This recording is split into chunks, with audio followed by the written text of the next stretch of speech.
SSC 26 ব্যাচের ছোট ভাই এবং বোনেরা, তোমাদের সবাইকে স্বাগতম আজকের ভিডিওতে। আজকের ভিডিও খুবই স্পেশাল তোমাদের জন্য।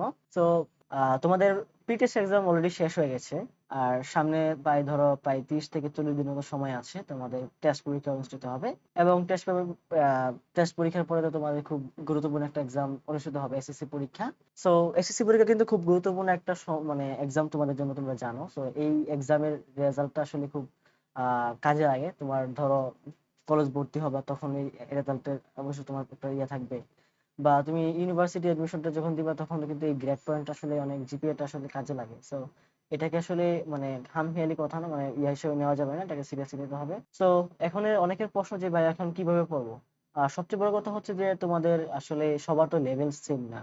অনেকে আছে মোটামুটি সিলেবাসটা ভালোভাবে শেষ করে ফেলছো, আর কিছু আছে তোমার মোটামুটি শেষ করছো, বাট হচ্ছে অনেকগুলো টপিক বা অধ্যায় হয়তো বা তোমাদের এক দুইটা বাকি আছে। তো এমনও আছে, এবং আরেক টাইপের আছে কি, যে যাদের হচ্ছে সিলেবাস অনেক বেশি বাকি আছে অথবা একদম খুবই বাজে অবস্থা, এমন অনেকে আছে। সো আজকের এই ভিডিওতে আমি 3 টাইপের স্টুডেন্টদের জন্য হচ্ছে গাইডলাইন দিতে যাচ্ছি। সো তুমি যেই ক্যাটাগরিতে পড়বে, সেই ক্যাটাগরি অনুযায়ী তুমি সেই গাইডলাইনটা তুমি ফলো করবা, এবং আশা করি তুমি সেইটা ফলো করলে তুমি ভালো করতে পারবে ইনশাল্লাহ। তো এতটুকু আমি তোমাকে বলতে পারি, তুমি যেগুলো ফলো করো ইনশাল্লাহ তুমি ভালো কিছু করবা। সো এই এক্সামটা তোমার সিরিয়াস নিতে হবে, ঠিক আছে? আর এই যে সময়টা এখন তুমি পাইছো, এই সময়টা তোমার জন্য খুবই ইম্পর্টেন্ট। এই সময়টাই মানে নির্ভর করবে তুমি যে পরিমাণ পরিশ্রম করবে, এই পরিশ্রম বা তোমার এই সময়ের তোমার কার্যকলাপের উপর ডিপেন্ড করবে তোমার আসলে ফিউচারের রেজাল্ট আসলে কেমন হবে। সো চলো আজকে আমি আমার ভিডিও মেইন টপিকে চলে যাই। তো প্রথমত আমি কথা বলবো মেইনলি যাদের সিলেবাসটা একদম কমপ্লিট হয়ে গেছে একবার, তো তাদের জন্য, ঠিক আছে? সো তোমাদের প্রথম কথা হচ্ছে, তোমাদের যে মেইন কাজ হচ্ছে কি, রিভিশন দেওয়া এবং হচ্ছে প্র্যাকটিস করা। এবং কিভাবে দিবে এখন কথা হচ্ছে এটা। তো শোনো, প্রথমে তুমি যেটা করবা, পুরো যেই সিলেবাসটা একবার ভালো করে রিভাইজ দাও, ঠিক আছে? পুরো সিলেবাসটা একবার ভালো করে রিভাইজ দিবা। দেন রিভাইজ দেওয়ার পরে তুমি যে কাজটা করবা সেটা হচ্ছে যে বোর্ড কোয়েশ্চেন গুলো আছে না, বিগত ধরো যে 5 থেকে 7 বছর আছে ইয়ার্স, বোর্ড কোয়েশ্চেন গুলো সলভ করো। তো এতগুলো মডেল টেস্ট করলে মোটামুটি তোমার একটা ভালো ধারণা চলে আসবে, ঠিক আছে? তুমি যেটা করবা, বোর্ড কোয়েশ্চেন গুলো একদম ভালো করে সলভ করবে, একদম বিগত 5 থেকে 7 বছরের প্রতিটা বোর্ডের কোয়েশ্চেন গুলো সলভ করবা। এটা হচ্ছে তোমার দ্বিতীয়ত কাজ। দেন এগুলো সলভ করার পরে তোমার কাজ হবে, তুমি একটা টেস্ট পেপার কিনবা বা হচ্ছে সাপ্লিমেন্ট কিনবা। দেখবা যে এখানে অনেকগুলো মডেল টেস্ট থাকবে তোমার সাপ্লিমেন্ট বা টেস্ট পেপারের মধ্যে। এই মডেল টেস্ট গুলো তুমি নিজে নিজে সলভ করো, ঠিক আছে? মানে আর কাজ করতে পারো, তোমার মডেল এক্সামটা দিবা নিজে নিজে, তোমার টাইম ধরে সেই টাইম অনুযায়ী তুমি এক্সাম দেওয়ার চেষ্টা করো। কিভাবে এক্সাম দিবা, তোমার এসএসসি পরীক্ষার মধ্যে যেমন তোমার মার্ক ডিস্ট্রিবিউশনটা আছে সেই অনুযায়ী তোমরা পরীক্ষা দিবা এবং টাইম ধরে। এবং তুমি যে এক্সাম বাসায় দিতে পারো চাইলে। তো বাসায় দেওয়ার পরে তুমি নিজে খাতায় যে আনসারটা করবা, এটা তোমার ফ্যামিলির অন্য কোনো মেম্বার্স দিয়ে দেখাবা, অথবা তুমি নিজে দেখতে পারো। সো অন্য কাউকে দিয়ে দেখালে জিনিসটা আসলে একটু বেটার হয়। সেই কাজটা তুমি করতে পারো। ইভেন যদি তোমার মনে হয় যে না আসলে নিজে নিজে হচ্ছে না, তখন তুমি চাইলে হচ্ছে দেখবা যে বিভিন্ন কোচিং সেন্টার আছে যাদের হচ্ছে এক্সাম বেচ চালু করে আছে, এসএসসি আগে মডেল টেস্ট এক্সাম বেচ চালু করে। তো তুমি চাইলে সেই মডেল টেস্ট এক্সাম বেচে ভর্তি হতে পারো।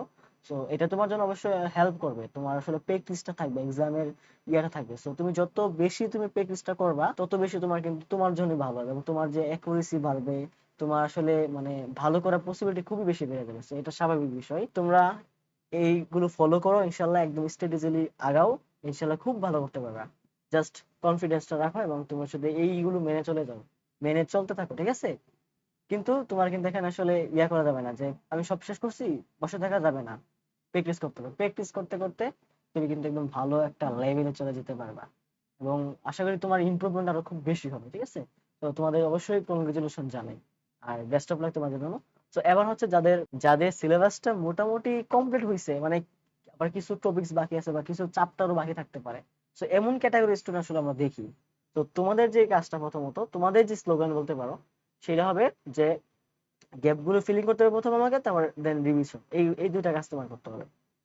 প্রথম কি করবা বলি আমি। তো যা কমপ্লিট করছো প্রথমে, এগুলো তুমি ভালো করে রিভাইজ দাও, ঠিক আছে?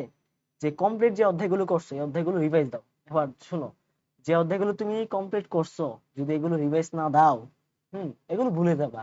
তাহলে দেখা যাবে যে তুমি আসলে এখানে কোনো লাভই হবে না পরে। পরে তুমি যেগুলো গ্যাপ ছিল এগুলো শিখতেছো, আর এদিকে এদিকে হচ্ছে আগে থেকে বলতেছো, তাহলে কিন্তু হবে না। তোমার দুইটা একসাথে করতে হবে, তোমার রিভাইসের কাজটাও করতে হবে, পাশাপাশি হচ্ছে যেগুলো গ্যাপ ছিল এগুলো হচ্ছে পূরণ করতে হবে, ঠিক আছে? সো এই দুইটা একসাথে তোমার চালাতে হবে। তাই দেখো যে একটাকে বন্ধ রেখে একটা চালাবে এমন না, দুইটাকে হচ্ছে কম্বাইনলি একসাথে চালাতে হবে।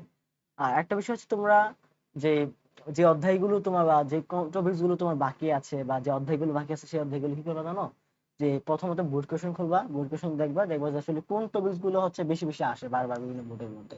তো ওই টপিকস গুলো আসলে বেশি ইম্পর্টেন্ট, তো এই টপিকস গুলো একটু আগে ভালো করে একটু আয়ত্ত করে নাও, তাহলেই হবে, ঠিক আছে? আর বেশি আসলে কিছু করার নাই।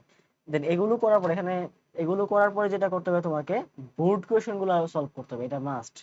বোর্ড কোশ্চেন গুলো মাস্ট, তুমি বিগত 5 থেকে 7 বছরের বোর্ড কোশ্চেন গুলো খুব ভালো করে তুমি সলভ করবা নিজে নিজে, ঠিক আছে? এবং বোর্ড কোশ্চেন গুলো যদি সলভ করতে পারো সময়ের মধ্যে, দেন তোমার চিন্তা আসবে মডেল টেস্ট এক্সাম দিবে, প্রচুর পরিমাণ দিতে হবে তোমাকে এক্সাম। তুমি চাইলে নিজে নিজে দিতে পারো তোমার ঘরের মধ্যে, তবে ঘরের মধ্যে না দিতে পারলে তুমি চাইলে বিভিন্ন কোচিং সেন্টার আছে সেখানেও তুমি মডেল টেস্ট এক্সাম বেঁচে ভর্তি হতে পারো, সো এটা তোমার জন্য অবশ্যই বেটার হবে। সো প্র্যাকটিসটা তোমার খুব বেশি ইম্পর্টেন্ট, ঠিক আছে? হ্যাঁ, তোমরা চাইলে টাইম শিডিউলটা কি আমরা কিভাবে বানাতে পারবো জানো? ধরো তুমি দিনে হচ্ছে তুমি কাজ করবা, যে নিউ যেগুলো টপিকস গুলো আছে এগুলো একটু শিখবা, প্লাস প্লাস পাশাপাশি হচ্ছে রিভাইজ দিবা। এন্ড দেন রাতে যে সময় পাবে এটা শুধু প্র্যাকটিস, শুধু প্র্যাকটিসের জন্য রাখবো, ঠিক আছে? এই কাজটা করতে পারো, সো এটা একটু ভালো ইফেক্টিভ হবে, তোমরা এইগুলো ফলো করবে, ইনশাল্লাহ আমি বিশ্বাস করি তোমরা ভালো করবা। সো নেক্সট যারা হচ্ছে একদম সিলেবাসটা অনেক বেশি বাকি আছে বা অনেক ডিপ্রেশনে এখন পড়ে গেছো যে এত সিলেবাস কিভাবে শেষ করব, মানে একটা অবস্থায় আছো তোমরা, ভয়ঙ্কর অবস্থায় আছো মনে করতেছো, তাদের জন্য বলি প্রথমত তোমাদের স্লোগান হবে স্মার্ট কভারেজ। তোমার দরকার, তোমাকে স্মার্ট কভারেজ, স্মার্টলি আসলে কভারেজ দিতে হবে তোমাকে, ঠিক আছে? তো তুমি কি ফুল সিলেবাস শেষ করবা, পড়বা? আসলে তুমি পড়লে তোমার লাভ হবে না, তোমার টাইম নষ্ট হবে এখানে। সো যদি তুমি যদি এখানে ফুল সিলেবাস পড়তে যাও, হ্যাঁ, তুমি ফুল সিলেবাস পড়তে গেলে এখানে তোমার টাইম ওয়েস্ট হবে, ফুল সিলেবাস পড়ার কোনো প্রয়োজন নাই। তুমি এখন কি করবা, তুমি যে ইম্পর্টেন্ট যে একটা, ধরো ম্যাথ একটা সাবজেক্ট নিলা, তো ম্যাথের যে ইম্পর্টেন্ট চ্যাপ্টার গুলো আছে সেই চ্যাপ্টারটা নিবা, চ্যাপ্টার নেওয়ার পরে সেই চ্যাপ্টারের যে বোর্ড কোশ্চেন গুলো অ্যানালাইসিস করো, করার পরে দেখতে পারবে যে ইম্পর্টেন্ট অনেকগুলো টপিকস আছে, তো এই টপিকস গুলো একটু ভালো করে আয়ত্ত করো, দেন হচ্ছে তাহলে তোমার কভার হয়ে যাবে, ঠিক আছে? তো বোর্ডে যে ভালো মানে একটা কথা হচ্ছে তোমার বোর্ড কোশ্চেন গুলো ভালো করে তোমাকে ফোকাস করতে হবে, বিকজ বোর্ডের কোশ্চেন গুলো কিন্তু প্রতি বছর বারবার কিন্তু রিপিট করে, এটা আসলে আমরা দেখতে পারি। আরেকটা বিষয় কি, ধরো তোমার ফিজিক্সের মোটামুটি 7টা অধ্যায় আছে, হ্যাঁ, ফিজিক্সের মনে করো 7টা অধ্যায় আছে, তুমি অ্যাটলিস্ট 4 থেকে 5টা অধ্যায়, অ্যাটলিস্ট 4টা অধ্যায় তুমি খুব ভালো করে, 4টা অধ্যায় খুব ভালো করে তুমি আয়ত্ত করো। তো এমন প্রতিটা বিষয়ের জন্য যেন তুমি অ্যাটলিস্ট আনসার গুলো করে আসতে পারো, এরকম একটা কিছু। আর যেই 4-5টা অধ্যায় পড়বা ভালো করে, একদম যেন তুমি ভালো করে পড়ো, ঠিক আছে? আর এই অধ্যায়ের কি সবগুলো আসলে পড়াও লাগবে না, তোমার কি করতে হবে, যে একটা অধ্যায়ের যে বোর্ড কোশ্চেন গুলো খুললে তুমি দেখবে যে আসলে এই অধ্যায়ে এই টপিকস গুলো প্রতি বছর বারবার বিভিন্ন বোর্ডে রিপিট করে, তাহলে এই টপিকস গুলোর মধ্যে যদি তুমি একটু ভালো করে সময় দাও বা ফোকাস দাও, তাহলে তোমার মোটামুটি কভার হয়ে যাবে। So এখানে আসলে প্যারা নেওয়ার দরকার নেই, ঠিক আছে? আর তোমার কাজ হবে কি, যখন তুমি মোটামুটি এগুলো শেষ করবা, দেন তুমি একটু মডেল টেস্ট দিবা। সো তোমার বইয়ের যে ধরো একটা সাপ্লিমেন্ট কিনলা অথবা যে টেস্ট পেপার কিনলে এখানে মডেল টেস্ট থাকবে, সেগুলো হচ্ছে নিজে নিজে দেওয়ার চেষ্টা করো। আসলে বোর্ড কোয়েশ্চেন গুলো বারবার প্রতি বছর কিন্তু রিপিট করেই, ঠিক আছে? সো প্যারা নেওয়ার কোনো কারণ নাই।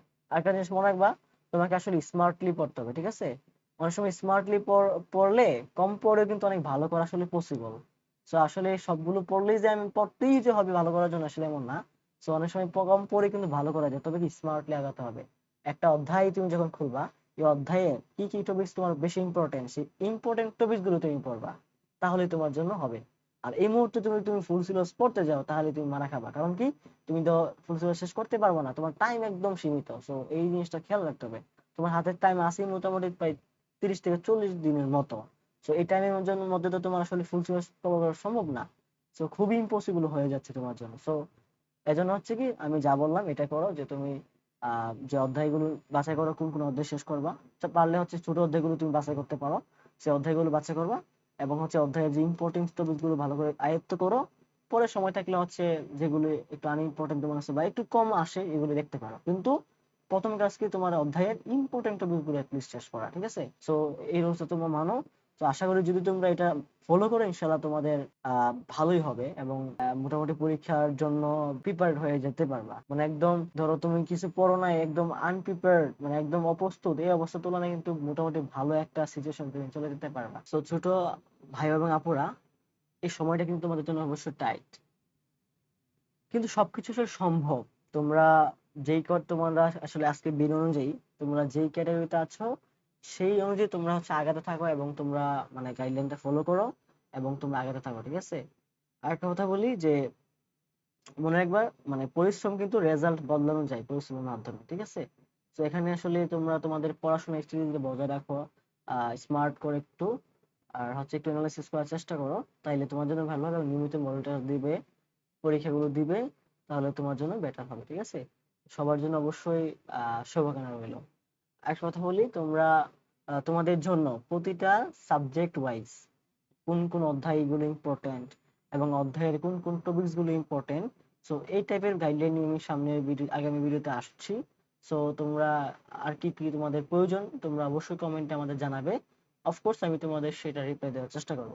সো সবার জন্য দোয়া রইলো এবং শুভকামনা রইলো। আসসালামু আলাইকুম।